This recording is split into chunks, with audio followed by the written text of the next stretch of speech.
Hi everyone, welcome back to the channel, and thank you so much for being here. In this video, which is probably the last one now until next year, we're going to look at identity statements. So in identity statements, I know that I got a request for this, so thank you very much. It's a wonderful topic to cover. But the identity statements are something that we identify with. So it doesn't matter what way that it is worded. It can be I am, it can be you talking to yourself saying you are, but as long as you are identifying in the moment with these statements.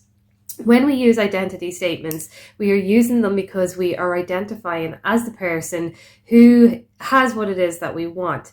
It doesn't mean that we are, dismissing a reality. So I like to talk about this because I think that when we dismiss our reality and ignore our reality and things that are going on, we are ignoring our mental health, and our mental health is very, very important when it comes to anything in our life.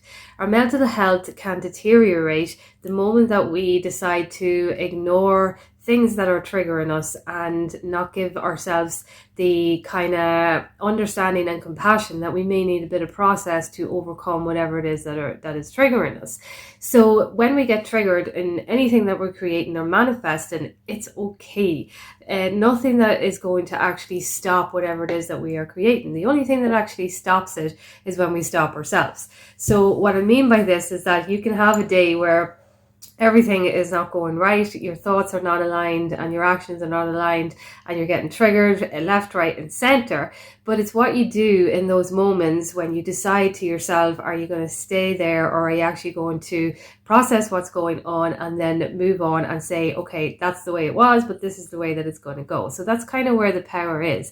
It isn't about ignoring our reality. And the term even delusional, when we talk about delusional and being delusional when we are manifesting, it's not that we are being delusional, that we're not acknowledging our reality or living in our reality in a healthy way. It's that we're actually saying to ourselves, okay, this is the way it is. It's not desirable, but I'm actually going to think about it turning around and the actual better outcome that's coming from it. So this is benefiting me in some way. That is where the term delusional is being used in the manifesting community. It doesn't mean that we are actually delusional, because obviously that would be ill will to our mental health.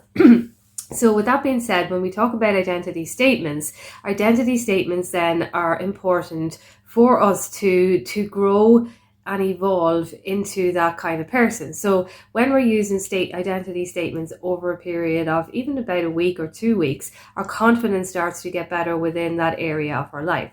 We start to feel inner peace, we feel more secure, we feel that we're connected more to ourselves, because our brain is starting to learn in a new way. It's starting to learn, okay, well, this is actually the person that I am, and what was going on before is not who I am anymore, because this came up, it triggered me, but because I actually identified in a different way now, I overcame it quicker. I didn't react in the way that I would have reacted before, because I am now identifying in this new statement, in this new kind of reality. So I know that when we're using identity statements, I am statements, and any kind of statements that actually draw upon the fact that we are this person, that sometimes it can be triggered and sometimes things can come up that are not desirable, because our subconscious mind has believed in a different way for so long. Our subconscious mind is 90% of our life. So everything that we do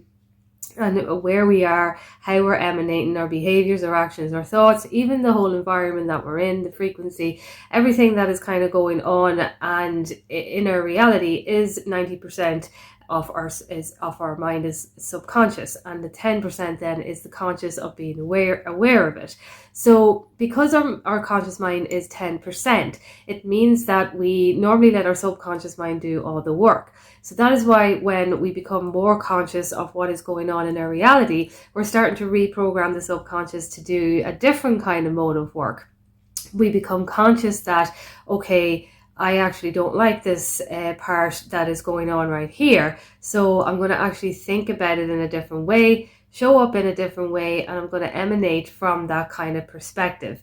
And when we make this decision, it means that any negative thoughts, any spirals, anything that comes along, we allow ourselves to have it, because it's really just a process of letting go, being aware of it, letting go, and understanding that you're not stuck, that you can actually move on from these undesirable kind of patterns, no matter how hard that they are. Now, I do want to say that I'm not kind of discrediting what anyone is going through, because we're all human, and I myself have gone through challenging things as well, especially within the mind and that too. But I have, as I learn and grow through this kind of process and become more aware of everything in the past few years, I've developed a kind of a resilience where I understand what is going on. If I need to, process it, I do. I allow myself that pass, but it doesn't mean that I don't get days where I'm a little bit harder on myself than I need to be. And so when I know where it's coming from, I bring myself back into meditation, into affirmations, or whatever it is that I need to do to get my mindset back into balance, to know that who you are within is much bigger than what is going on without, and things do change. And I've seen the difference in how things show up as well when I do this too, versus reacting or continuing with negative assumptions or negative thoughts, wallowing in whatever it is that you wallow in.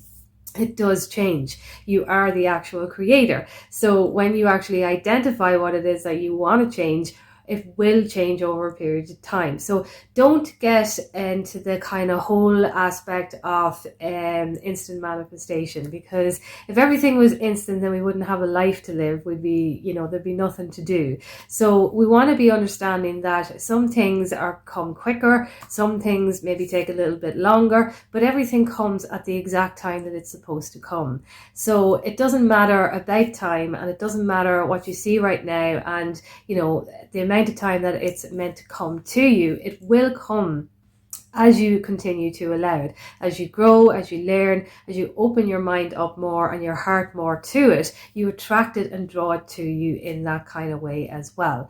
How it comes quicker is through the actual work that you do, through the awareness, through how much you become aware throughout the day, how you allow your mind to become more consciously aware, not fall into the old limiting beliefs, or how you recognize limiting beliefs, identify them, and continue to think in a more positive, optimistic way. So let's say, for instance, it will turn out quicker, better, if something comes up that completely shakes you and you weren't expecting it, and it's just completely shaked your reality. But if you can actually take a step back and know that even though you're triggered, even though you're upset, know and trust that there's something benefiting me in this, and I'm just going to continue on with that knowing, and continue to come into my own mind, into my own heart, and get that balance within. I know this is working out for me.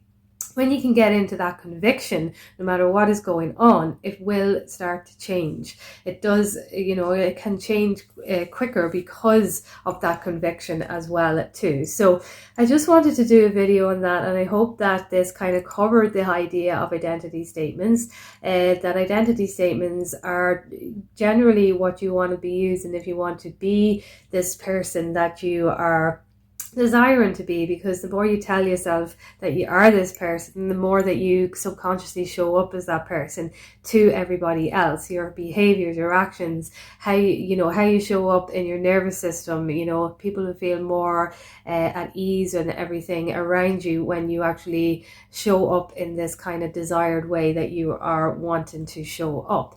So I wanted to cover that, and I hope that, as I say, I covered it in the best way that I could for the person that requested it.